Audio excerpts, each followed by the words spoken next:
নমস্কার বন্ধুরা, হুদহুদ music and এন্টারটেনমেন্টের তরফ থেকে আপনাদের স্বাগত। ঠিক যেমন কথা হয়েছিল, হুদহুদের আলাপচারিতা সিজন 2 নিয়ে চলে এসেছি আমি সৌমিক। আমি নতুন হোস্ট। এই নিউ নর্মালে সবকিছুই ভার্চুয়াল, তাই ইন্টারভিউ ফরম্যাটটাও তাই। আমাদের সেকেন্ড সিজনের ফার্স্ট এপিসোডে যিনি আছেন তার পরিচয় দেওয়াই বাহুল্য। আমাদের সঙ্গে আছেন দ্য ওয়ান অ্যান্ড অনলি নীলদা। নীলদা, প্রথমেই স্বাগত জানাই তোমাকে। আমার প্রথম প্রশ্ন, নমস্কার। কেমন আছো? এই প্যান্ডেমিকে তো আমরা কেউই ভালো নেই। স্বাভাবিক জীবনযাত্রা অনেকটাই খর্ব হয়েছে। তার মধ্যে কিভাবে দেখছো এই সময়টা, বা কেমন আছো? নমস্কার সবাইকে, স্বাগত, অভিনন্দন, অনেক ধন্যবাদ আহ, এই আমাকে এই অনুষ্ঠানে আমন্ত্রণ জানানোর জন্য। তোমার প্রশ্নটা, আম, হ্যাঁ, আমরা কেউই হয়তো ভালো নেই, এই বছরটা হয়তো কারোরই ভালো কাটেনি। যাই হোক, কিন্তু কোথাও গিয়ে ভালো মন্দের মধ্যেই তো বেঁচে থাকা।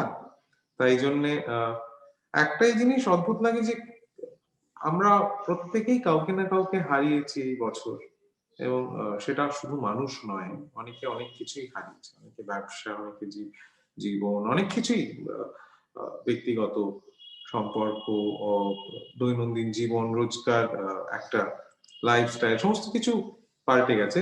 তার মধ্যে যতটা ভালো থাকা যায়, এবং একটা অদ্ভুত যে কিছু মানে আমরা সত্যি এই বছর মার্চ মাসে বা এপ্রিল মাসে বুঝতে পারিনি যে এতদূর এগিয়ে যেতে পারবো। কিন্তু so it's pretty amazing how some of us have actually pulled on. So সেইভাবে দেখতে গেলে মন্দ নেই, ঠিকই আছে। এই নিউ নর্মালে কনসার্ট গুলো কিভাবে করছো? আহ, এটা তো অবভিয়াসলি মোটামুটি এখন অনেকেই জানে যে এখন নিউ কনসার্ট বলতে অনলাইন কনসার্ট, যেভাবে ইন্টারভিউটা হচ্ছে সেভাবেই, মানে একটা কোনো বাড়িতে বা কোনো এনক্লোজ স্পেসে, কোনো স্টুডিওতে, যেখানে খুব কম লোক, একটা সার্টেন ডিস্টেন্স মেনটেন করে, বা যেটা হয় যে আহ, এতদিনে যেটা হয়েছে এই কোভিড-19 যা চারিদিকে যে স্প্রেড হয়েছে এতদিনে, যে একটা জিনিস আমি রিয়েলাইজ করেছি যে যদি প্রতিদিন আমরা একটা সীমিত সার্কেলে মেলামেশা করি, যেটা ইউজুয়ালি হয়ে যায়, মানে কিছু বন্ধুর সাথে রেগুলার যোগাযোগ, বা দ্য ফিজিক্যাল, বলছি তো, ইনভলভমেন্ট, মানে যেখানে আমি যাচ্ছি বা কারোর সাথে দেখা হচ্ছে, সেটা একটা সীমিত সার্কেল, ফ্যামিলি, কিছু বন্ধু আহ, থাকলে আমার মনে হয় অনেকটা হেল্প করছে সেখানে, মানে স্প্রেড, মানে আমি জানি হয়তো এই সার্কেলটা আমি রেগুলার যাচ্ছি বা মিশছি, বা সেখানে কিছু হয়নি কারোর, আনলেস আনটিল কেউ একটা কমপ্লিটলি একটা স্ট্রেঞ্জ গ্যাদারিং এ যাচ্ছে, যেখানে কোনো মানে অনিশ্চয়তা, যেখানে আমি জানি না, চিনি না কাউকে, কোথেকে আসছে।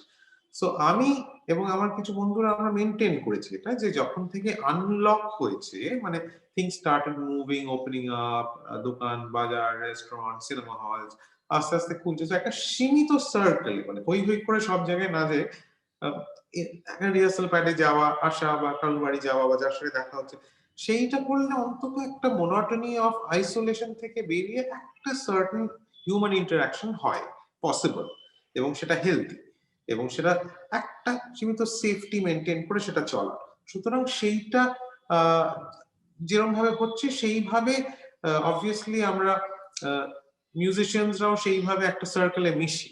সুতরাং আমরা জানি কে কতটা, মানে কার কোভিড হয়েছিল বা কার হয়নি, এই জায়গাতে স্প্রেডটা আমরা সেই জায়গা থেকে সতর্ক। এবং মোস্টলি অনলাইন কনসার্ট, যেখানে আমরা সবাই মিলে একসাথে একটা জায়গায় আছি, সেটাকে স্টুডিও বা কারোর বাড়ি, এবং সেখান থেকে জিনিসটা লাইভ ব্রডকাস্ট হচ্ছে। এবং এটা ভাল লাগছে যে টিকিট কাটছে অনেকে, মানে বিনা পয়সায় ফ্রিতে গান শোনার হ্যাবিট বাড়িতে বসে না করে টিকিট কেটে লোকে এনজয় করছে, বিকজ লোকেও বুঝতে পারছে যে এই বছর পুজোতে আর সামনাসামনি কোনো কনসার্ট হবে না, হয়নি, বা সামনে কতদিন, যতদিন না একটা মানে একটা সলিউশন আসে যে এই ভাইরাসটাকে হ্যান্ডেল করার, বা whether we are kind of safe or not, a certain percentage of safety guaranteed হচ্ছে, আমরা এইভাবেই লোকেরা টিকিট কেটে দেখছে। এবং হয়তো things have started opening up আমাদের এখন, যেহেতু পাবলিক পারফরমেন্সেস এখন ওপেন আপ হয়েছে, যে after cinema halls open up, enquiries আছে শোজ এর, ফেস্টিভ্যালস এর, সো আস্তে আস্তে it's spreading. We are also very careful, we are being very careful যে কতটা করতে পারবো, কিরকম জায়গায় করতে পারবো। সো এখনো অনলাইন কনসার্টসই আছে, যেরকম 27 তারিখ, আগামী 27শে ডিসেম্বর, it's almost our live online কনসার্টের, অনলাইন লাইভের লাস্ট কনসার্ট। বিকজ দেখো শ্রমিক, আমারও মনে হয় যে লাইভ ইন্টারাকশন ইজ, আমি স্টেজে বাজাচ্ছি, সামনে একজন অডিয়েন্স আছে, বা সেইটার কিন্তু আহ, মানে ইয়ে হতে পারে না, মানে সেটা replacement cannot be online concert. Online concert একটা সময় যেখানে সোশ্যাল ডিস্টেন্সিং, আইসোলেশন মেনটেন করে এক মানুষকে একটা সার্টেন এন্টারটেইনমেন্ট দেয়া, এবং সে অনেকে একদম বাড়িতে কোনো মিউজিশিয়ানদের কোনো রোজগার নেই, কিচ্ছু নেই, তাদের একটা সার্টেন একটা হলো, একটু টাকা পয়সা হলো, লোকে টিকিট কাটলো, দেখলো, কেউ স্পন্সর করলো, কেউ করলো। সো সেই জায়গা থেকে অনলাইন কনসার্টস আর পসিবল। আমাদের এমন কিছু আমরা সোর্স করেছি যেগুলো হয়তো লাইভ কোনো স্টেজে পসিবল নয়, দুটো ঘরে বসে অন্যরকম মানে কনসেপচুয়ালাইজ করতে হয়েছে এই অনলাইন বাড়ি থেকে বা একটা স্পেস থেকে করতে কনসেপচুয়ালাইজ। কিন্তু যতক্ষণ না আমি একটা লাইভ মিউজিক আর একটা রেকর্ডেড মিউজিক দেখার মধ্যে একটা ডিফারেন্স আছে, সেইটা আছে। সুতরাং আপাতত আমরা অনলাইন কনসার্ট, 27 তারিখ ইজ দ্য লাস্ট কনসার্ট আমাদের, Christmas concert by Anjan Dutta and the band. তারপর এক্ষুনি আমরা কিছুদিন করবো না online. Well, let's see where next few months are very crucial in terms of, অনেক জায়গায় certain vaccines have been approved, সেগুলো হচ্ছে। আমাদের ভারতবর্ষে এখনো সেরকম কিছু আমি জানি না হয়েছে কিনা, বাট লেটস সি। অন্য কাজপত্র শুরু হয়েছে, so might as well focus on those. একটা অন্য বিষয়ে আসি এবার। তোমার এই যে বললে ব্যান্ড, তো আমি এই ব্যাপারটা নিয়ে পিক আপ করতে চাই। তোমার এই যে জার্নিটা, প্রথমে অমিত দত্তর কাছে গিটার শেখা, তারপর সেখান থেকে ফ্রেন্ডস অফ ফিউশন, তারপর সেখান থেকে ফিল্ম মিউজিকের জন্য ন্যাশনাল অ্যাওয়ার্ড পাওয়া, তো এই বিভিন্ন ফেজ গুলো নিয়ে যদি কিছু বলতে। আমি গিটার বাজাতে শুরু করি, আমি যখন একদম জুনিয়র স্কুলে, জাস্ট মানে প্রাইমারি ক্লাস 6 এরকম সময়। সো অমিত দা আমার বাবার বন্ধু এবং ফ্যামিলির সাথে অনেক বহু ছোটবেলা থেকে চেনা বলে Amit da obviously one of the best teachers in the city. তার আগে আমি কিছুদিন কার্টুন কিটোর কাছে গিয়েছিলাম। But then I moved out from that classical learning music, মানে সেটা তখন আমায় খুব, আমাকে কোনোদিন ফোর্সফুলি কিছু করতে হয়নি যে মিউজিক শিখতে হবে ক্লাসিক্যালি। নিজের মনে হয়েছে যে ওটার থেকে I would rather practice the way Amit Da was teaching in, like as an ABCD and ওইভাবে, not classical notations. So I opted out from cartoon Kito's classes and I joined Amit Datta's classes. কিন্তু mostly শেখাটা কিন্তু নিজে থেকে বাড়িতে। অমিত দার কাছে গিয়ে it was like an improvement. It was understanding more of the instrument, what I am playing, সেগুলো understanding, যেটা মানুষকে তৈরি করে টেকনিক্স। বাট গিটার বাজানোটা কিন্তু একেবারে ব্যক্তিগত দিক থেকে। মার কাছে, ইনফ্যাক্ট আমার মা বা মাতে বড় হয়েছে পাহাড়ে, অটোমেটিক্যালি 60s এ মিউজিক শুনে ইন্সপায়ার্ড, গিটার বাজাতে পারে, বাবা গিটার বাজাতে পারে, সেই থেকেই গিটারটা তোলা নিজের ব্যক্তিগত জায়গা থেকে। সো সেখান থেকে অবভিয়াসলি স্কুলে আমি একটা ক্রিশ্চিয়ান মিশনারি স্কুলে পড়তাম। সো স্কুল ব্যান্ড মানে কিন্তু গসপেল মিউজিক সবসময় নয়। স্কুল ব্যান্ড মানে তখন rock and roll, pop rock, অনেক কিছুই হচ্ছে। মানে আমি যখন জুনিয়র স্কুলে, তখন GNR, Guns and Roses, Black Sabbath, অনেক মিউজিক became slightly heavier তখন। And then Bryan Adams, Bon Jovi, the whole of glam rock আর মডার্ন সংরাইটার্স কেম, সেগুলো প্লাস একটা ট্রেডিশন আছে রক এন্ড রোলের, সেটা বাড়িতে রেকর্ডে শোনা। আমার প্রচুর রেকর্ডস আছে, কালেকশন অফ ভাইনিলস, সেগুলো শুনে সবকিছু নিজের মধ্যে আস্তে আস্তে ইন্সপায়ার্ড হতে হতে হতে, obviously like all my friends at that time I wanted to form a band, but সেটা হয়নি। By the time I was in class 8 I started playing with my father, and Bangla music changed. There was a lot of country folk influences, so I was drawn to that kind of music. Bangla music মানে তখন একটা harmonium আর তবলা বাজিয়ে ওরম গান নয়। So obviously with the advent of then Suman Chattopadhyay, now Kobi Suman, a lot of new singer songwriters, musicians came. So I became a part of that. Obviously there were influences of Paul Simon, Garfunkel, Bob Dylan, Joan Baez, Donovan, Eric Clapton, influences গুলো কাজ করে। So it was very close to me. So the music I was listening, আমি যে ধরনের গান শুনছি, কারণ আমাকে জোর করে কখনো, যেরকম জোর করে কিছু শেখানো হয়নি, জোর করে শোনানো হয়। মানে বাড়িতে ছিল, আমার মনে হয়েছে আমি শুনেছি। তখন রবীন্দ্রসঙ্গীতের প্রতি আমার কোনো আহ, উৎসাহ জাগেনি, মানে সেটা জেগেছে পরবর্তীকালে while I was studying masters. So তখন I was mostly influenced by American music, British music, এই ধরনের মিউজিক। সো সেটা করতে করতে there was cover bands বাজানো, তখন cover মিউজিক করা, এবং যেহেতু বাবা আর আমি একসাথে দুজন শো করতাম like a duo, father and son, তখন অমিত দাও বাজাতো না, কেউ বাজাতো না, none of my friends. So আমার পুরো school life and college life কেটে গেছে শো করতে professionally. That I was facing, I was on stage, I was sort of, I never took money per se, but it was a passion. So then we korte, I became, I started getting involved in studio recordings, album recordings, এই album গুলো যেগুলো অঞ্জন দত্ত ব্যবহার করছে, এবং একটা music কম্পোজিশনের প্রতি একটা interest তৈরি হয়েছে। So before, by the time I was in high school, class 11 12, I started composing for telefilms. I was getting music offers from new directors যারা টেলিফিল্ম বানাচ্ছে, বিজ্ঞাপনের ছবি বানাচ্ছে, শর্ট ফিল্মস, ডকুমেন্টারিজ, তাদের music I started composing. Composing মানে obviously compose kora, shoot kora, arrange kora with other musicians, studio, because I had that experience by then. So I started enjoying that. Meanwhile shows ও হচ্ছে, নিজের band কিন্তু তখনও কিছু form করিনি। আস্তে আস্তে by the time I was in college, I started composing more and more for other people. Obviously shows কিন্তু অঞ্জন দত্তর সাথে, আলাদা কোনো ব্যান্ড করে, I was enjoying that. আস্তে আস্তে other musicians joined in. It was no longer বাবা ছেলে দুটো অ্যাকুস্টিক গিটার নিয়ে। By that time একজন কিবোর্ড, একজন ড্রামার, একজন বেস প্লেয়ার ঢুকে পড়েছে। প্রথমে কি অ্যালবাম মানুষ কিনছে, শুনতে কি চাও, পুরনো গিটার, ভালোবাসি তোমায়, কেউ গান গায়, সেখানে ফুললি অ্যারেঞ্জ সং। কিন্তু স্টেজে যখন দেখছি, it was different, it was just দুটো গিটার, একটা harmonica. So it was different, but স্টেজে যেহেতু it's live performance, lot of things happening, so এটা মিস করতে না তখন অডিয়েন্স। আস্তে আস্তে obviously with time we thought might as well একটা পিয়ানো ইন্টারেস্টিং করা যায়। সো আস্তে আস্তে musicians joined in, Amit da joined in at the ladder একটু পরের দিকে। So by the time I was out of college, moved into university, আমার লিসনিংটা অনেকটা ইমপ্রুভ করেছে, প্লাস এক্সপেরিয়েন্স অনেক কিছু শুনেছি। By then I started listening to serious music also, jazz music, Indian classical music. এই করতে করতে after I completed my masters, I started working in advertising, because একটা কাজ করতে হবে। Musicটা was always a passion. I wanted to treat it like a passion. I did not want to make it my profession. I did not want to depend, আমি মিউজিকের উপর depend করে বাঁচতে চাই, মানে প্যাশন সাইডওয়েজ চলছে, তাহলে আমি আমার পছন্দের মিউজিকটা করতে পারবো হয়তো মনে হচ্ছিল। চাকরি করতাম, বিজ্ঞাপনের চাকরি কলকাতা, তারপর দিল্লি। দিল্লিতে গিয়ে আমি আস্তে আস্তে মিস করতে আরম্ভ করি কলকাতার মিউজিক, কোনো শো করতে পারতাম না। ওখানে ইট ওয়াজ পিওরলি ওয়ার্ক, একটা গিটার ছিল, প্র্যাকটিস করতাম। তো that break I got, and I came back যখন I got an offer to compose for a feature film, Bong Connection. তারপর থেকে আমি চাকরি করিনি, I started doing music full time as a composer. করতে করতে যেটা তুমি বললে, friends of fusion form. By then I wanted to form my own band also. Anjan Dutta, Neil Dutta, Amit Dutta was a part of my work also, and I started working.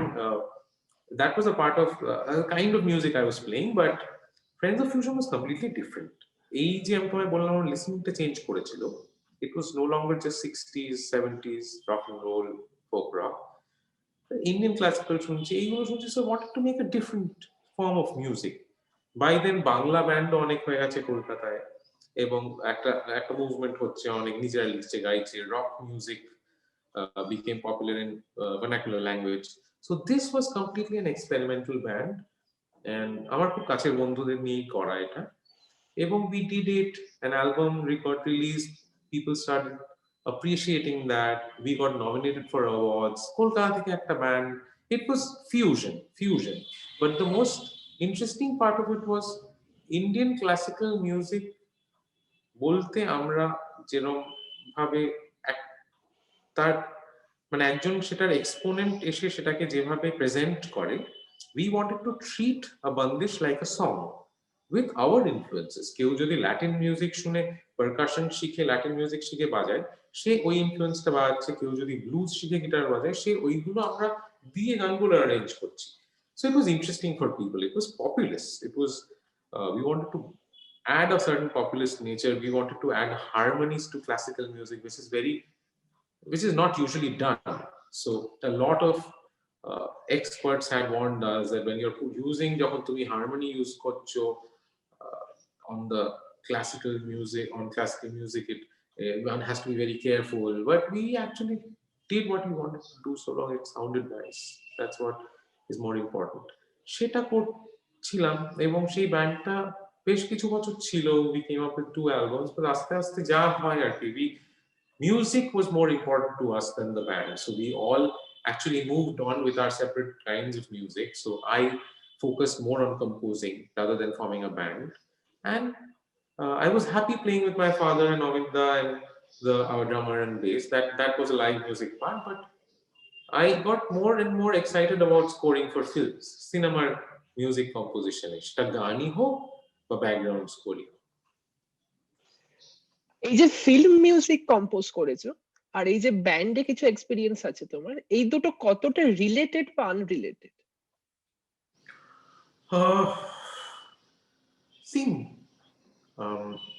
একদিক থেকে দেখতে গেলে it's different kind of music. মানে আমি একটা band, যে কোনো band plays a certain kind of music.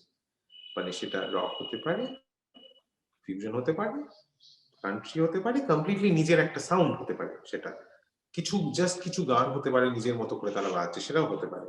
But when I am composing for a film, I am composing সিনেমাটা ইম্পর্টেন্ট. সেখানে কি ধরনের গান চাইছে বা কি ধরনের মিউজিক চাইছে. Say if I give you an example of Byomkesh, okay, it's one of my popular films. সেখানে তো ইউজুয়ালি কোনো গান নেই, থাকলে একটা রবীন্দ্রনাথের গান থাকলো, একটা অতুল প্রসাদের গান থাকলো, একটা ছোট্ট জায়গায় একটা গজল থাকতে পারে, but that's not important, that's just a scene. But when I'm composing for the film, it has nothing to do with Bila Bush or Manch Day or Madly Bangali or this kind of songs I have done before. So that is completely a different approach to music. At the same time, something else happened.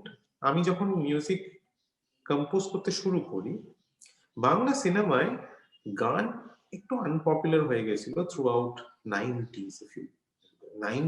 আসলে original basic সংস, মানুষের singer song writers, এটা এত popular হয়ে যায় যে সিনেমার গান কিন্তু বদলায়নি, বেসিক সং বদলে গেছে. মানে তখন প্রচুর অ্যালবাম বার করছে, আর্টিস্ট এসে গেছে, পুজোয় পরের পর অ্যালবাম লঞ্চ হচ্ছে, original compositions.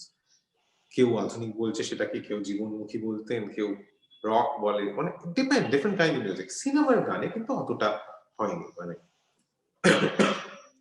nobody used to listen to songs.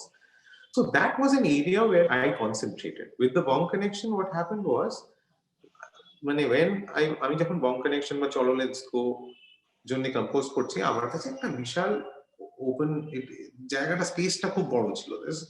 So I could, the kind of music I grew up with, I could present that. I could use influences from there. So obviously there was an audience and they liked it.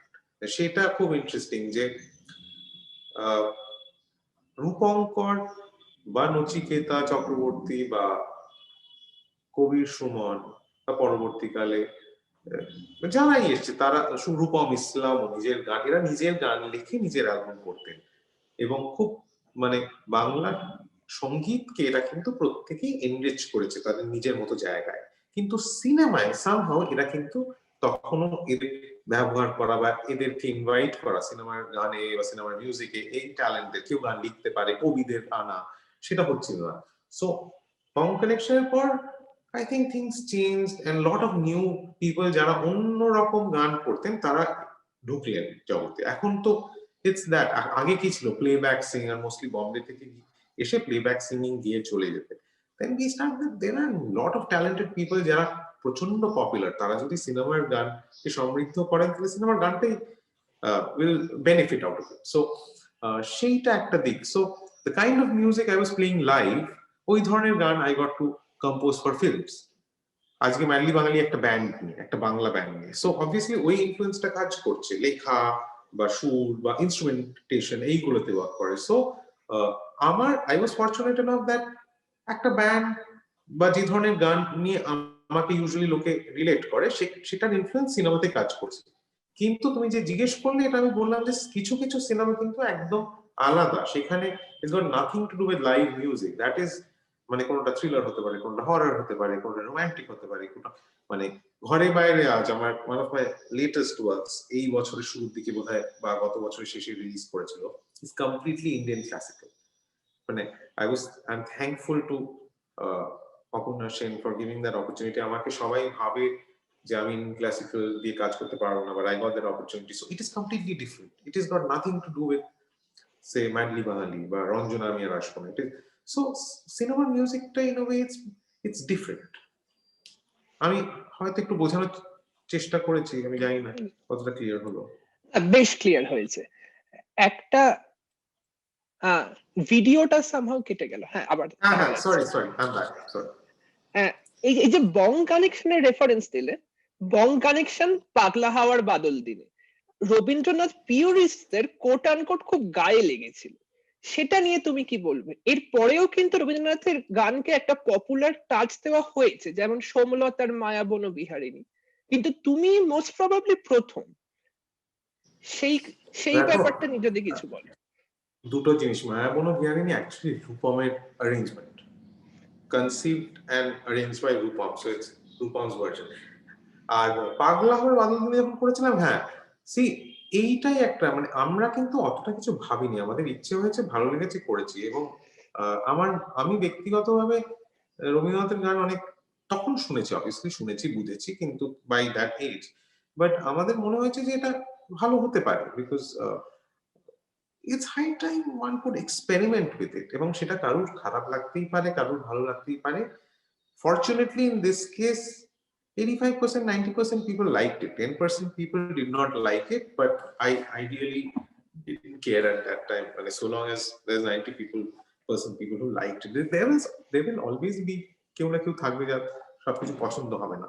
But মানুষ question করতেই পারে, মানুষ criticise করতেই পারে, এবং সেটা একজন শিল্পীর প্রতি সেই ক্রিটিসিজমটা কিভাবে নেবে।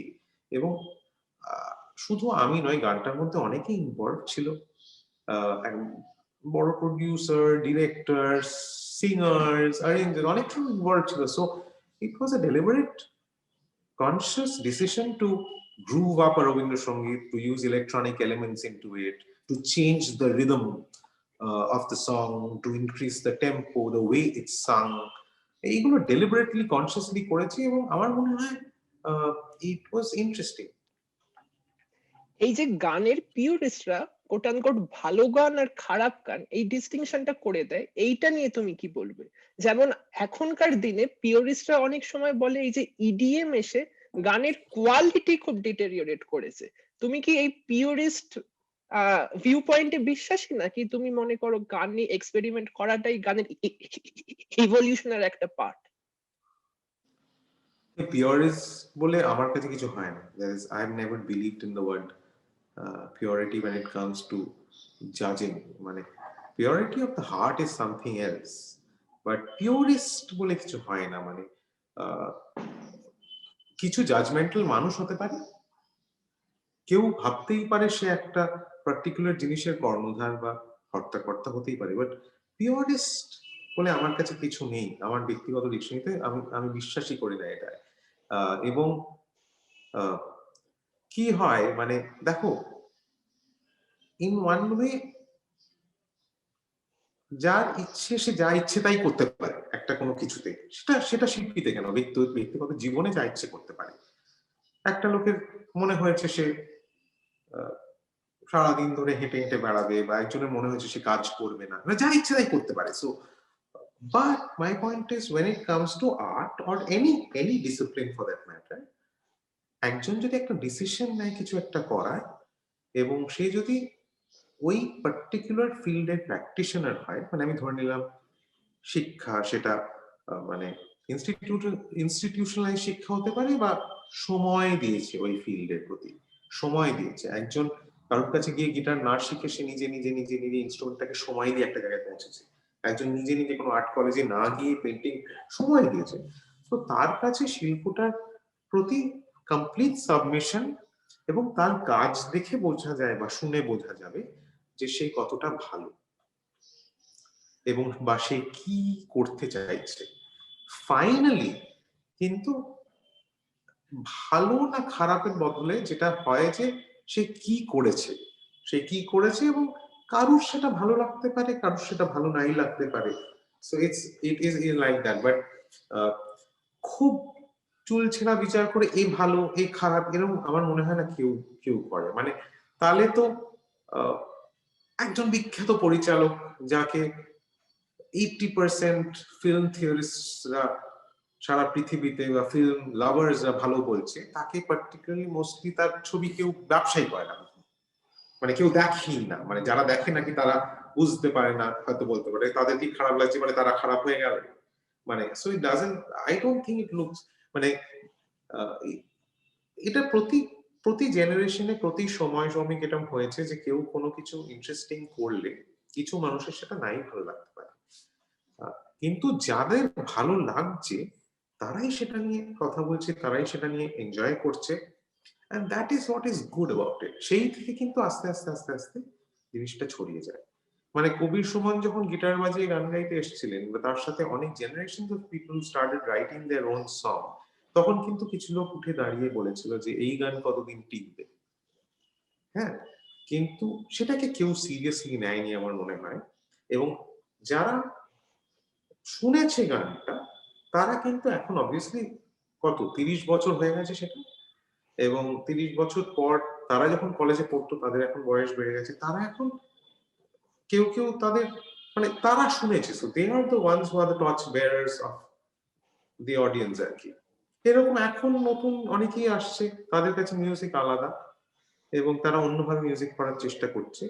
এবং ফাইনালি শ্রমিক আমার মনে হয় একটা ভালো গান, তুমি যে অর্থে কেউ বলে যে ভালো গান থেকে যায় সময় সীমা, মানে অনেক বছর ধরে থেকে যায়। আজকে আমি কিছুক্ষণ আগে একটা দোকানে ছিলাম, সেখানে একটা পুরনো হিন্দি ছবির গান চলছিল, সেটা অনেক বছর আগেকার, আমার জন্ম হয়নি তখন, সেটা থেকে গেছে, ভালো লাগে শুনতে, গ্রেট কম্পোজিশন, তাই জন্যই থেকে। এই যে থেকে যাওয়া বললে একটা গানের, তো এই প্রেজেন্ট মার্কেট ইকোনমিতে একটা শিল্পীকে যে এত স্ট্রাগল করে বাঁচতে হয়, তো সেখানে কি কোথাও এই কালজয়ী গানের স্পেসটা আস্তে আস্তে কমে যাচ্ছে? শ্রমিক, এটা আমি একটু দ্বিমত আছে আমার, যে আমার যে কোনো সময় কিন্তু একটা শিল্পীকে স্ট্রাগল করতে হয়েছে সারা পৃথিবীতে, আমাদের দেশে নয়। এবং শুধু শিল্পীকে কেন, একটা যে কোনো ফিল্ডে স্ট্রাগল করতে হয় until and unless that field is, মানে একটা সময় অব্দি স্ট্রাগল করতে হয়।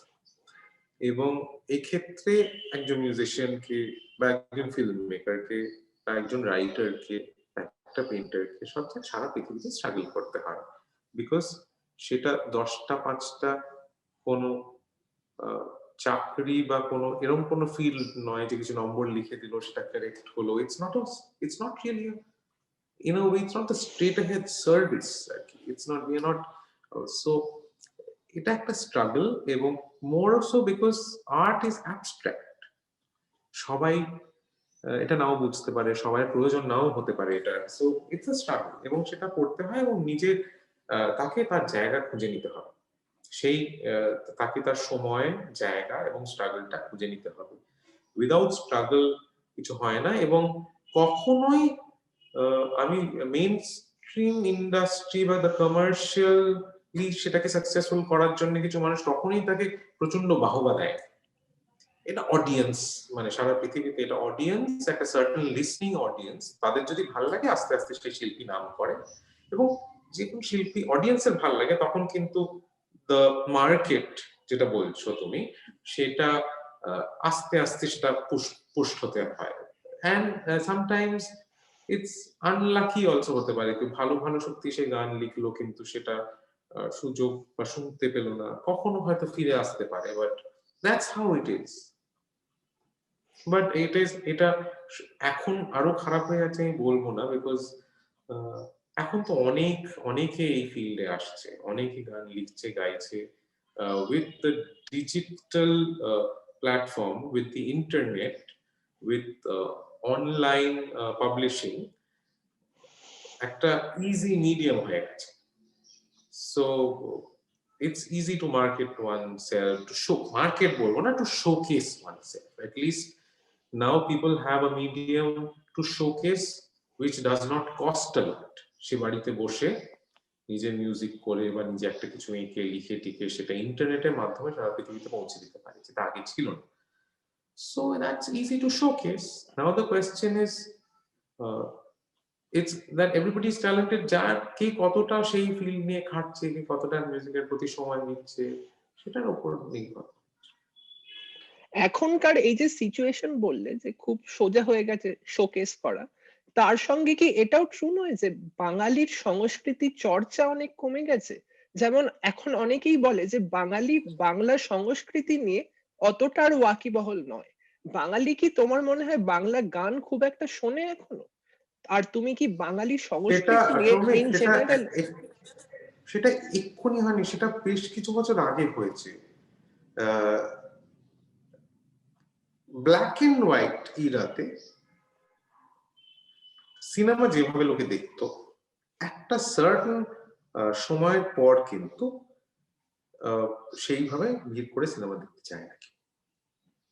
এবং which is why, যদিও প্রচুর সিনেমা হচ্ছে, যদিও আমি ফিল্ডে কাজ করি, it is not really a very solid industry. মানে এখন আর হলে গিয়ে লোকে, now films cannot be very successful, এখন একটা দুটো তিনটে, but that is not possible for an entire state. It's not. এটা অনেক বেশ 20-22-25 বছর ধরে হচ্ছে, এক্ষুনি যে হয়েছে সেরকম নয়। এবং সুতরাং হ্যাঁ, সেটা হয়েছে, বাঙালি বাংলা সিনেমা কম দেখে, এবং সেটা নিয়ে আলোচনা হতে পারে, আর্গুমেন্ট, ডিবেট হতে পারে যে তাহলে কি সিনেমা একটা সময়ের পর খারাপ বানানো হচ্ছে, কি সেটা কি সবসময় কি খুব ভালো সিনেমা ছিল? হয়তো বিকজ আমার মনে হয় তুমি যেটা বলছো এটা ইম্পর্টেন্ট প্রশ্ন, এটা খুব সহজ উত্তর আমি দিতে পারবো না, আমার সেই মনে হয় না দিতে পারবো না, বাট হয়তো একটা রুচি বোধের একটা চেঞ্জ এসেছিল, এবং সেই চেঞ্জটা এসছে কেন সেটা আমি জানি না, বাট একটা এসছে। মানে বাঙালিরা হিন্দি সিনেমা বেশি দেখছে, বাঙালিরা হিন্দি গান বেশি শুনছে। সামহাউ 90s এর বাংলা গান, 90s থেকে যেটা 91, 92, যেটার সাথে আমি অ্যাসোসিয়েটেড, সেই সময়টা 10 বছর, 12 বছর, 15 বছর, ইট চেঞ্জড। পশ্চিমবঙ্গে এবং বাঙালিরা বাংলা গান শুনছে, কলেজ ফেস্টে কোনো হিন্দি আর্টিস্টকে আনছে না, হিন্দি ব্যান্ডকে আনছে না। সো সেটা হচ্ছিল, that changed happened. How it happened I can't say, but it happened. মানে nobody was interested in getting somebody from Bombay. কিছু বছরে I tried to do that in film, that happened. এখন আর আলাদা করে বম্বে থেকে কোনো সিঙ্গার এসে কলকাতায় বাংলা সিনেমায় গান গাইবে, সেরকম একটা দুজন বাঙালি টাঙালি এলো ফর ডিফারেন্ট তাদের এক্সপার্টিস, বাট মোস্টলি কলকাতার there are these artists। এখন তারাই, কোনো প্রডিউসার বলছে না যে বম্বে থেকে সিঙ্গার এনে গাওয়ান। আমার মনে হচ্ছে রূপম পর্দা এটা ভালো গাইবে, বা সোমলতা এটা ভালো গাইবে, বা উজ্জয়িনী ভালো গাইবে, বা শ্রীকান্ত দা ভালো গাইবে এই পার্টিকুলার গানটা, আমার মনে হতেই পারে শ্রেয়া ঘোষালকে দিয়ে এই গানটা গাও, বাট ইটস নট, মানে আগে যেটা ছিল। So that again was change, কেউ বলছে না কিন্তু, so Bengalis point to that, but it was, this also was not a long gap নয়, আবার থিংস চেঞ্জ। এখন আবার বাঙালিরা হিন্দি কন্টেন্ট ওয়েবে বেশি দেখে, বাংলা দেখছে না, ইংরেজি বেশি দেখে, মানে যারা দেখে আমি বলছি। So I guess we are not, the audience is not proud of the things which happen here in Bengali culture. So সেটার কোনো রিজন হতেই পারে, হয়তো আমি জানি না, সত্যি হয়তো ভালো সেরকম গ্রামীণ কিছু হচ্ছে না, বা গ্রিপিং কিছু হচ্ছে না। এগুলো কিন্তু আমি একটা সার্টেন, তুমি যেটা বললে, একটা সার্টেন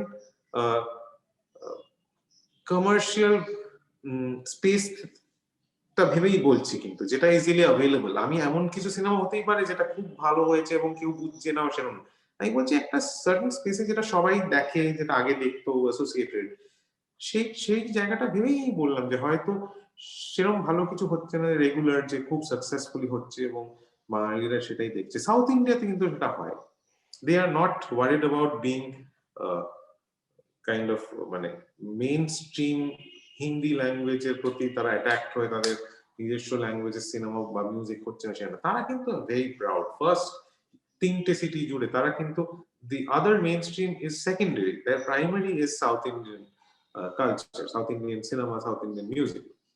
এখানে সামহাও সেটা হচ্ছে না। তো বাংলা গান বা এই বাংলা সিনেমা বা বাংলা সংস্কৃতির ফিউচার নিয়ে তুমি কি অপটিমিস্টিক না পেসিমিস্টিক? আমি অলওয়েজ অপটিমিস্টিক যেরকম 90s এ মিউজিকে চেঞ্জটা এসেছিল সেরকম সিনেমাতে চেঞ্জ এসেছিল বং কানেকশন যে সময় হয়েছে নতুন অনেক পরিচালকরা এসছে যারা হয়তো তাদের অন্য ফিল্ড চাকরি করে ভালো করে জীবন কাটাতে পারতো তারা সিনেমা বানাচ্ছে এখন so I am optimistic that again things will change, interesting music will happen again, ভালো নতুন ভালো গান আবার আসবে, so somebody will do it. এখন একটা তুমি রিয়েলাইজ করবে দেখবে একটা কভার মিউজিক আগে একটা সময় আমরা যখন শুরু করেছিলাম we started moving away from cover music. Suddenly cover music is like everyone wants to cover songs. YouTube A mostly cover mashups covers এই ধরনের হচ্ছে, অরিজিনাল কন্টেন্ট কম হচ্ছে খুব। So my question is people should listen to original music. 90s এ যেটা No, what আমরা I দেখি meant was শ্রমিক মানে আমি যেটা মিন করেছিলাম কিন্তু তার আমি বঙ্ক মানে আমি মিউজিক করার আগে ওই স্পেসটাই কেউ ছিল না। ইটস বঙ্ক কানেকশন ওয়ার্ক বিকজ তাদের আনা হলো চলো লেটস গো পরপর ইভেন অটোগ্রাফ 22শে শ্রাবণ বা যাই হোক এখন ভূমি তারপর মিউজিক করছে চন্দ্রবিন্দু উপল এখন করছে মানে তারপরে ওটা হলো মানে মিড 2000 এন্ড 2000 থেকে তাই জন্যে সিনেমাটাও ইমপ্রুভ করলো সিনেমার গানও ইমপ্রুভ করলো এখন অবভিয়াসলি সেটাই চলছে। 90s এ যেটা আমরা দেখেছিলাম যে রূপম ইসলাম বা ব্যান্ড কালচারের যারা ছিল তখন এই পপুলিস্ট ব্যান্ড কালচার তারা ফিল্মে খুব একটা ইউটিলাইজড হয়নি, কিন্তু এখন আমরা দেখছি এই যে দীপাংশু বা রিতম সেন বা এই যে প্যারালাল মিউজিকের যে কালচারটা আছে তারা ফিল্মেও অনেক সুর দিচ্ছে ফিল্মেও কাজ করছে। তো এইভাবে এই জিনিসটা তুমি কিভাবে দেখছো? সি দুটো জিনিস, নচিকেতা কবির সুমন বা শ্রীকান্ত আচার্য বা যারাই হোক যারা রূপঙ্কর এরা প্রত্যেকে কিন্তু নিজের গান নিজের ফিল্ডে সুপারস্টারস, তারা ফিল্মে গানে যখন আসছে তাদের স্টারডাম তাদের সাকসেস এবং তাদের ট্যালেন্ট নিয়ে আসছে এবং দে ওয়ার ভেরি পপুলার। তুমি যাদের নাম বললে তারা কিন্তু সিনেমার গান লিখে পপুলার হচ্ছে in a way. Tara might be doing their own stuff, but they became popular with cinema. অনুপম নিজে গান করছিল কিন্তু এবং but he became popular with his cinema music. So it's not that মানে it has stopped because এটা কারণ because মানে basic Bangla গান কিন্তু আর হচ্ছে না সেরকম পপুলার সাকসেসফুল অ্যালবামস হচ্ছে না, সুতরাং যারা ছিল তারাই আছে, কেউ নেই বাট তারাই আছে ওই ফিল্ডে। বাংলা সেরকম নতুন ব্যান্ড খুব পপুলার গান যেটা লোকের মুখে মুখে গাইছে সেরকম হচ্ছে না এবং তারাই আছে। সুতরাং এখন তুমি যাদের কথা বলছো যে অল্টারনেটিভ একটা স্পেস থেকে এসে তারা মেইন স্ট্রিমে কাজ করছে তারা কিন্তু সেই অল্টারনেটিভ স্পেসটাই খুব সাকসেসফুল নয় কিন্তু সিনেমায় এসে তারা সাকসেস পাচ্ছে, তাদের ট্যালেন্ট বা তাদের ফিল্ড কেউ গান লিখছে কেউ সুর দিচ্ছে কেউ গান করছে কেউ গাইছে সিনেমায় এসে তারা ট্যালেন্ট মানে তারা সাকসেস পাচ্ছে। সেইটা একটা সেটাই আমি জাস্ট ক্লিয়ার করে দিলাম।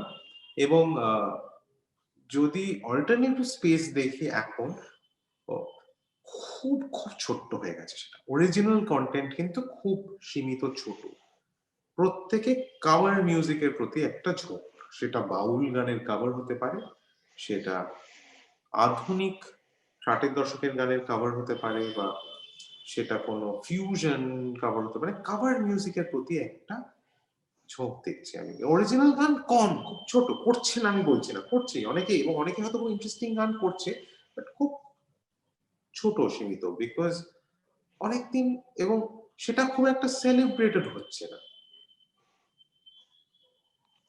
এই যে বললে অরিজিনাল গান কম হচ্ছে, স্পেসটা আস্তে আস্তে শ্রিঙ্ক করে যাচ্ছে, এর উইথ একটা নন ফিল্ম আমি বলছি, এটা আমি নন, বললাম এটা নন ফিল্ম। ঠিক, হ্যাঁ হ্যাঁ, তো এই কারণটা কি কোথাও তোমার মনে হয় যে জনরাটা বা এই যে থিম গুলো গানে আছে, তো সেটা কোথাও গ্রাম বাংলার লোকদের রিচ করতে পারছে না? আর যদি সেটা হয়, না না না তোমরা না কি না না না না, সুমনের গান বা নচিকেতার গান বা অনিল দত্তর গান বা শিলাজিতের গান বা মৌসুমী ভৌমিকের গান বা যার গান আমি তখন বলি, ইনফ্যাক্ট অলসো শ্রীকান্ত আচার্য বা প্রতুল মুখোপাধ্যায়কে, গ্রাম বাংলা আর শহর আলাদা হচ্ছে না, মানে শহরতলি এবং শহর একদম ইন্টিরিয়র এর কথা আমি বলছি না, বাট বর্ধমান মানে শহরতলি, মুফাসসাল টাউনস এন্ড শহর কলকাতা, এবং এখন তো আরো ছড়িয়ে গেছে, এখন সব জায়গায় রিচটা বেড়ে গেছে বিকজ অফ ডিজিটাল মিডিয়াম, এখন সব জায়গায় বাঙালিরা শুনছে। সো ওইটা আলাদা করে কিন্তু ওই ভাগটা করে লাভ নেই, বিকজ দে আর পপুলার সব ওই জায়গায়, তারা কখনোই কিন্তু একটা সার্টেন, তুমি যে বলছো একটা গ্রাম বাংলার অডিয়েন্সের জন্য পপুলার হয়নি, তারা কলকাতা থেকেই পপুলার হয়েছে, তারা সবাই তোমাকে চাই শুনে ভালো বলছে। So my point is that কবি সুমন অল্টারনেটিভ গান কি যদি অল্টারনেটিভ, আমি অলওয়েজ মেইন স্ট্রিমই ভেবেছি ওনাকে, because he came into the main stream scenario, he might have been doing something which was alternative, but by when he came it became very popular, so it became mainstream. এখন সেই mainstream এসে সবাইকে সবার কাছে পৌঁছে গিয়ে একটা গান কি ভালো লাগাতে পারছে নতুন কেউ, সেটা আমার প্রশ্ন। গত 10 বছর আমি যদি দেখি সেটা কি হয়েছে, সিনেমার গান থেকে হয়েছে, কিন্তু অনুপম যদিও is a very interesting phenomenon, সে নিজে গান লেখে, গানগুলো সিনেমার জন্য মোস্টলি হয়তো নয়, নিজের ভাবনা থেকে নিজের ভালোবাসা থেকে লিখেছে, কিন্তু সিনেমার দ্বারাই সেটা প্রচারিত হয়েছে, এবং ইটস ইন্টারেস্টিং দ্যাট লোকের গানগুলো খুব পছন্দ হয়েছে, ইভেন সে আমাকে আমার মতো থাকতে দাও যদি সিনেমা ভিজুয়াল ভুলে গিয়ে সে শুনে তার ভালো লাগছে, বিকজ সেই গানগুলো তো সিনেমার জন্য নয়, তার নিজের ব্যক্তিগত এক্সপিরিয়েন্স থেকে লেখা। কিন্তু এখন যারা নন ফিল্ম মিউজিক করছে, আমি বলছি, আমি আলাদা করে বলছি না অল্টারনেটিভ, নন ফিল্ম মিউজিক করছে, তাদের সেই রকম গান বা সেই রকম কি হচ্ছে, যেটা এখন তো আমি যেটা বললাম যে এখন তো it's easy to reach out, সেই গান হচ্ছে যেটা সবার পছন্দ হচ্ছে, সেইখানে প্রশ্ন, সেটা যদি সবার পছন্দ হয় তাহলে তো সেটা ইন্টারেস্টিং, বিকজ আমি ডোন্ট এক্সপেক্ট, কিন্তু তুমি বলছো alternative, so I don't expect something out and out mainstream for them, because mainstream is now pretty interesting. It's not mainstream এ কোনো তামিল গানের কপি হচ্ছে বা অন্য একটা কালচারের কপি করে কিছু করা হচ্ছে বা সেরকম কিছু নয়, মেইন স্ট্রিমে অনেক ইন্টারেস্টিং কাজ হয়েছে, সুতরাং এখন অল্টারনেটিভ থেকে যারা মেইন স্ট্রিমে আসছে তারা কি কি আনছে সঙ্গে, কিরম গান, এই কি হচ্ছে জানো তো সময়, এটা হয় যে একটা গান ভালো লাগলো, আমি অল্প কেন বলেছিলাম, একটা গান খুব ইন্টারেস্টিং হলো, প্রচুর লাইকস পেলো,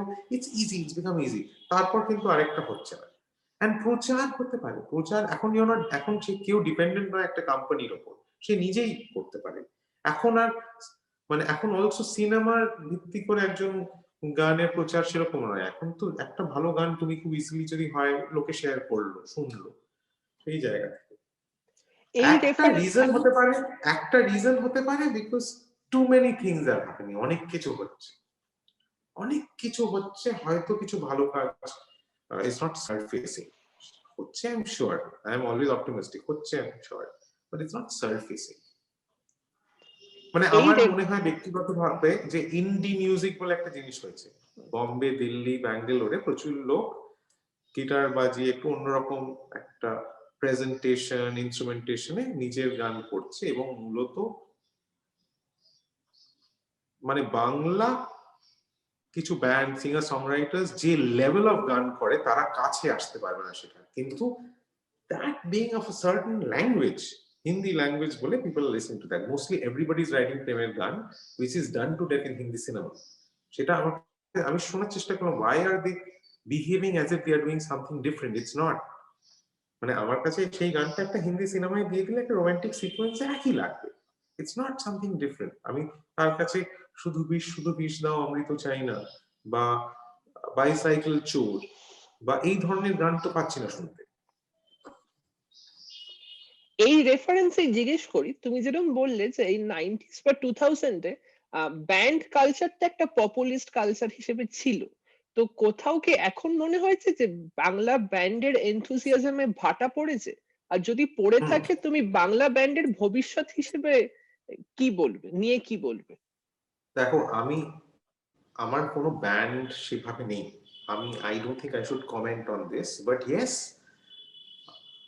কোথাও গিয়ে I fail the movement or the more bands should come up now. That music has to grow more. মানে there is lot more. আমার মনে হয় অনেক কিছু করার আছে, অনেক রকম ভাবে অনেক গান লেখা বাকি আছে, অনেক কিছু করা আছে। সো আমি এক্সপেক্ট করছি আরো আরো কিছু হবে। একটা কোথাও গিয়ে post Fossils I did not see, যদিও প্রচুর ব্যান্ড কম্পিটিশনস হান্টস হচ্ছে, প্রচুর পেজেস প্রোফাইলস আমি দেখি, বাট সেই লেভেল অফ পপুলারিটি তো আমি কোনো অন্য দেখলাম না।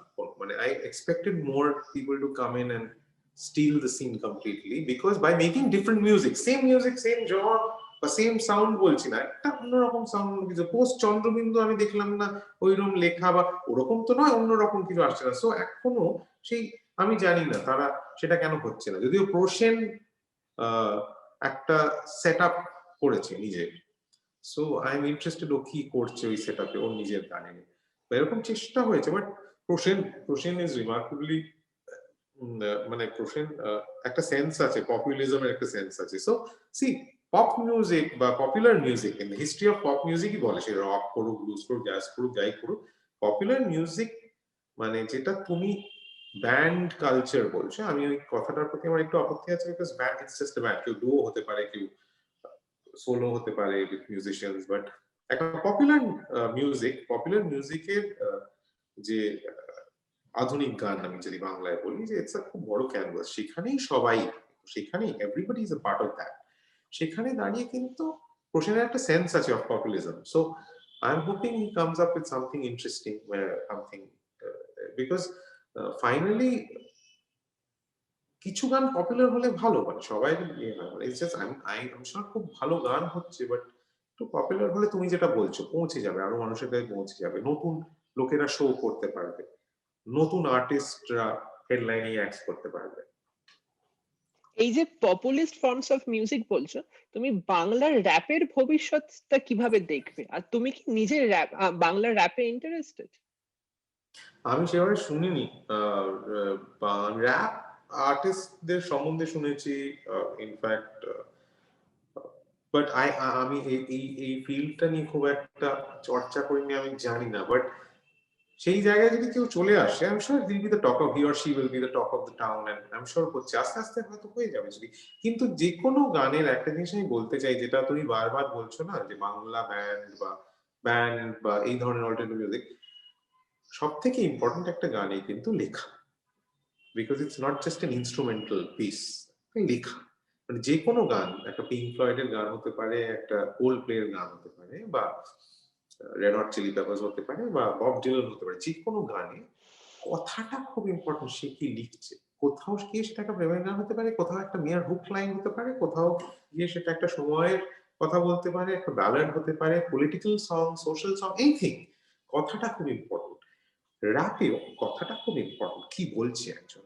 মানে এমএনএম যখন লিখছে, the words are very important, বা ইনফ্যাক্ট টিভিতেও যখন কিছু ইন্ডিয়ান র্যাপার্সরা করছে, কি বলছে, ইটস ভেরি ইম্পর্টেন্ট। মানে why there is always a reason, there is a history and background, why র্যাপের একটা হিস্ট্রি আছে, যেরকম ব্লুজের একটা হিস্ট্রি আছে, যেরকম ফোকের একটা হিস্ট্রি, র্যাপের একটা হিস্ট্রি আছে। তো সেটা একটু স্টাডি করলেই বোঝা যায়, একটা সোশিও ইকোনমিক জায়গা থেকেই কিন্তু আর্টিস্টরা উঠে আসছে, জাস্ট লাইক 90s এর বাংলা গান একটা পার্টিকুলার পলিটিক্যাল বা সোশ্যাল থট থেকেই উঠে আসছে। সেই জায়গাটা আমার মনে হয় যতটা ক্লিয়ার হবে, যতটা হবে লোকেরা ততটাই ইন্টারেস্ট পাবে। এই যে বললে যে একটা গান কি বলছে সেটা খুব ইম্পর্টেন্ট, আমি সেই রেফারেন্সে একটা জিজ্ঞেস করতে চাই প্রশ্ন। তোমার কি মনে হয় যে শিল্পীর এম তার নিজের ভালো লাগা আর তার অডিয়েন্সের ভালো লাগানো, নাকি শিল্পীর কোথাও একটা দায়িত্ব থেকে যায় সমাজ নিয়ে কিছু স্ট্যান্ড নেওয়া, আর সেই স্ট্যান্ডটা বাকিদের মধ্যে ছড়িয়ে দেওয়া? দেখো এই দুটো আলাদা নয়। মানে আমি এমন কিছু, মানে আমি বা একজন শিল্পী এমন কিছু করতে পারবে না যেটা তার ব্যক্তিগত ভালো লাগা থেকে শুরু হয়। ভালো লাগাটা খুব বেসিক জায়গায় আমি বলছি, কিন্তু ফাইনালি গিয়ে শুধু ভালো লাগা তো থাকে না, সেটা সেটা একটা লাইফস্টাইল হয়ে যায়। সেটা ওতপ্রোতভাবে তার ক্রিয়েশনের সাথে জড়িয়েছে, শুধু ভালো লাগা নয়। মানে আমার গিটার বাজাতে ভালো লাগে বলে আমি বাজাচ্ছি, কিন্তু আস্তে আস্তে আমি শুধু ভালো লাগাতে আর আটকে নেই। সে ভালো লাগাটা থেকে একটা সিরিয়াস জায়গায় গিয়ে যত বয়সের সাথে সাথে মানে তার outlook to that guitar changes. তুমি যেটা বলছো যে সব যে কোনো শিল্পীর একটা স্ট্যান্ড পয়েন্ট থাকে, কোনোটা প্রকাট ভাবে কারোর বেরিয়ে আসে, কারোর প্রকাট ভাবে হয়তো বেরিয়ে আসে না, একটা স্ট্যান্ড পয়েন্ট থাকে। এবং যে কোনো মানুষেরই আমার মনে হয় একটা সার্টেন পলিটিক্যাল মতামত থাকা উচিত। মানে সেটা কিন্তু মেইন স্ট্রিম পলিটিক্স নিয়ে হতে হবে সেরকম নয়। কেউ ইন্ডিভিজুয়ালিজমে বিশ্বাস করতে পারে, কেউ একটা সোশ্যালিজমে বিশ্বাস করতে পারে, কেউ স্পিরিচুয়ালিজমে বিশ্বাস, একটা কিছু একটা বিশ্বাস মানুষের, সেখান থেকে শিল্পীরও। এবং সেটা যে সেটা তার দায়িত্ব কিন্তু প্রথমত তার শিল্পের প্রতি, আর কিছুর প্রতি তার দায়িত্বটা সেভাবে নেই। কেউ যদি সেটা ইন্সপায়ার্ড হয় হবে, কেউ যদি সেটা বুঝতে পারে হবে। মানে আমার মনে হয় না বব ডিলান 60s এ গিটার বাজিয়ে how many rose must walk down বাজিয়ে তার কোনো প্রচুর মানুষকে সে ইন্সপায়ার করে বলে না, তার কিছু প্রশ্ন করা মনে হয়েছিল এই সময় দাঁড়িয়ে, প্রশ্নগুলো করতে হবে বলে সে করেছিল। এবং everybody, people liked it, people understood that question, people started asking more questions. So তার গানের প্রতি, শিল্পের প্রতি, সে শুধু ইনস্ট্রুমেন্টাল হলে তার ক্রাফটের প্রতি, ফিল্ম মেকার হলেও তাই, সেইটা থাকতে হবে ফার্স্ট। তারপর আলাদা করে কোনো দায়িত্ব নেই যে কিছু মানুষকে সেই স্ট্যান্ড পয়েন্টে বিলিভ করাতে হবে। কেউ বিলিভ নাই করতে পারে, বুঝতে পারে, একজন দুজন বিলিভ করলে তাতেই। একটা জিনিস জিজ্ঞেস করি, অঞ্জন দত্তর ছেলে হয়ে নিজের নিশটা কার্ভ করা কতটা ডিফিকাল্ট হয়েছিল, বা এই সেলিব্রিটি পরিবারে জন্মে নিজের নিশ কার্ভ করা, এই ব্যাপারটা নিয়ে যদি কিছু বলো। দেখো আমি জন্মাইনি সেলিব্রিটি পরিবারে। আমি যখন জন্মেছি, আমি যখন বড় হয়েছি, আমার বাবা থিয়েটার করতো, বিজ্ঞাপনে চাকরি করতো। আস্তে আস্তে যখন গান গাইতে আরম্ভ করলো, ওই টিভিতে অ্যাক্টিং করেছে, সিরিয়ালে, সিনেমা করেছে, but those are very serious parallel cinema, খারিজ বা যুদ্ধ। I never seen him. Popularity happened to him when he started playing music. যখন লিখতো গান, I started playing with him on stage. We started together. So I literally saw it. So it was not like I was born into a মানে যা mostly যেটা হয় একটা celebrity pose. I was not born into that. So I did not face any such thing that ছোটবেলা থেকে সবাই celebrity বলছে, এই বলছে। আমার ওটা ছিল না কখনোই। আমার প্রেজেন্টেশন মিটিং হচ্ছে, বাবা আমি কেউ চিনতো না। হ্যাঁ, when I started playing music, it became popular. Obviously, stardom, popularity happened. নিজের নিশ কার্ভ করাটা ইন আ ওয়ে ইজিয়ার হয়েছে, because Anjan Dutta as a singer, আমিও মিউজিক করছি। অঞ্জন দত্তর গান, ব্যালান্স, অঞ্জন দত্ত শহর নিয়ে গান লেখে, কলকাতা শহর, তার বেড়ে ওঠা, তার ইনোসেন্স, সবকিছু নিয়ে। আমি ফিল্মের জন্য মিউজিক করছি, আমি ডেলিবারেটলি কিন্তু একটা রবীন্দ্রসঙ্গীতকে রিমিক্স করা, আমার চুপি চুপি রাত, কোটি কোটি তারা, হ্যাঁ ভেজা, এইরকম অঞ্জন দত্ত কোনোদিন লিখবে না। সিনেমার জন্য লিখেছে আমার গানগুলো এরকম। So I try to keep it different. So obviously it was different. মানে অঞ্জন দত্ত কোনোদিনই এরকম করবে না তার গানে। So it was different. হ্যাঁ, দুর্ভাগ্যবশত কিছু মানুষ কম্পেয়ার করতেই পারে। আমি আশরফির এখনো বলে অঞ্জন দত্তর গান। সো বাট ওটা আমারই সুর দেয়া, আইডিয়েট করা গান। সো এটা এটাই এটা এটা ইয়ে হয়, মানে লোকে ভাবে, বাট সো ইটস ওকে। মানে পিপল, তোমার ভালো লাগলে আই এম হ্যাপি। মানে I never do anything. It's actually what I've learned from my father, his friends, that one should not take oneself too seriously. মানে আমরা এমন কিছু করছি না পৃথিবী উদ্ধার করে দিচ্ছি, এরকম কিছু একটা। কিছু ইন্টারেস্টিং কাজ করছি, কিছু মানুষের ভালো লাগলো, ভালো, it's nice, trying to do our best, that's it. মানে আই ডোন্ট, মানে আমার যদি কোনো গান কেউ না শোনে, আমার শুনলো না, আমার ভালো গান, অনেক অনেক অনেক ভালো গান, শেষ বলে কিছু নেই বলে একটা ফিল্মে আমি গান করেছিলাম, সেখানে আমার মনে হয় তো একটা দুটো গান খুবই ভালো হয়েছিল, just because nobody listen to it, popular হয়নি। হয়তো আমি ওটা ইউটিউবে যদি গাই হয়তো কারোর ভালো লাগতে পারে, বাট মাঝিরে became popular because it got a certain publicity, এর ওপেন আপ, এর সময়টা ইন্টারেস্টিং ছিল, তখন ওরকম হয়নি। আলাদা করে হ্যাঁ, obviously difficult হয় যখন অন্য রঞ্জনা, বেলা Bose, they are very popular songs, মানে সেখানে 2006 এ I did মাঝিরে, 2020 তেও when I'm singing a song, that song in Presidency College, Jabalpur University বা even Boston এ গিয়ে everybody is singing the chorus. So 2005 to 2020, 2006 to 2020 কতদিন হয়? 14 বছর হয়ে গেল, 14 years, 15 years। গানটা কিন্তু বা তানিয়া বা চুপি চুপি রাত বা নিজেকে ভালোবেসো তুমি আবার, this are people sing, so I am happy that it has stayed, যেটা বলছিলাম সময় 15 years, so I am still being tested, but I am liking the fact that some of my compositions have stood the test of time. আমরা প্রায় শেষের দিকে পৌঁছে গেছি। শেষ প্রশ্ন, তুমি যদি তোমার এই আপকামিং কনসার্টটা নিয়ে যদি কিছু বলো বিশদে। হ্যাঁ, insider.in বলে একটা ওয়েবসাইটে টিকিট পাওয়া যাচ্ছে। টিকিটের লিংকটা সমীক তুমি যদি দিয়ে দিতে পারো, শেয়ার করতে পারো, সো ভালোই হয়। তো 27 আমাদের কাছে, আমাদের বাড়িতে বড়দিন মানে ক্রিসমাসটা খুব ইম্পর্টেন্ট, এবং বিকজ আমরা ক্যালকাটা 14 এ থাকি, ক্যালকাটা 14, ক্যালকাটা 16 একটা কসমোপলিটন পার্ট অফ কলকাতা, প্রচুর Christians, Muslims, Anglo Indians, Armenians, Jews, Hindu Bangali সবাই মিলেমিশে থাকে, অনেক অনেক কমিউনিটিস, এবং Calcutta 16 especially is very, it's very cosmopolitan, সেখানে ক্রিসমাস দ্য বিগ থিং, মানে আগে তো খুব এভরিবডি ড্রেসড আপ, পার্ক স্ট্রিটে যাচ্ছে, মানে দিওয়ালির মতো নিজেদের বাড়িগুলো সাজানো হয়, এবং it's a different vibe, এখানে এলে বোঝা যায়।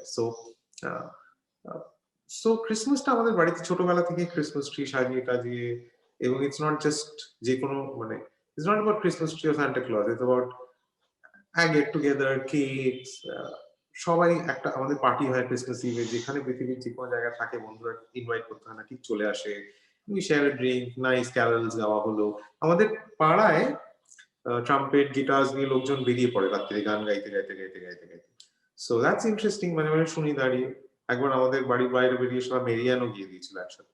So that's it's fun. So relate. So ওই সময়টা তো এই বছর obviously due to the pandemic, অনেকেই কেউই আসতে পারে না, ইটস আ স্মল জাস্ট আমরাই বাড়ি, তো will miss most of our people. So we decided that কিছু বছর ধরে আমরা 25th শো করছি, কনসার্ট করছি, এবছর আমরা শেয়ার করতে গিয়ে যারা আসতে পারছে না দেখতে পাচ্ছেন অনেকেই, প্লাস 27th একটা ক্রিসমাস কনসার্ট করছি আমরা, আমি, অঞ্জন দত্ত, অমিত দত্ত, দেবপ্রতিম, প্রশান্ত, আমাদের বাড়ি থেকেই করব। এমন কিছু গান গাইবো, ইটস নট জাস্ট আমরা ক্যারলস বা ওরকম কিছু নয়, এমন কিছু গান গাইবো যা সাধারণত গাই না, লোকে শুনতে চায় অনেক গান যেগুলো গাওয়া হয় না। ধরো Kolkata 16 is a popular song, আগেরবার অনেকেই রিকোয়েস্ট করেছে, গাওয়া হয় না, বাট আমারও অনেক গান সবাই সবসময় মাঝিরে আর তানিয়া আর সব, সো অনেক গান আছে যেগুলো গাওয়া হয় না, so we try to do that. So এটা 27শে ডিসেম্বর সন্ধ্যে 8টা থেকে হবে একটা ফেসবুক লাইভ, insider.in এ টিকিট কাটলে একটা গ্রুপে অ্যাড করে দেওয়া হবে, সেই গ্রুপে লাইভটা হবে। সো হার্ডলি কত 3-4 দিন বাকি। সো যারা এই শোটা দেখছো, যদি if you want to listen to Anjan Dutta and the band performing during Christmas, আর একটা সুযোগ, আমাদের বাড়িটা খুব সুন্দরভাবে ডেকোরেট করা হয়, so we are going to do live from home, so looking forward to people listening to it. অনেক ধন্যবাদ নীলদা, ভালো থেকো, ভালো রেখো গান গেয়ে। আর এই বলেই আমরা শেষ করছি।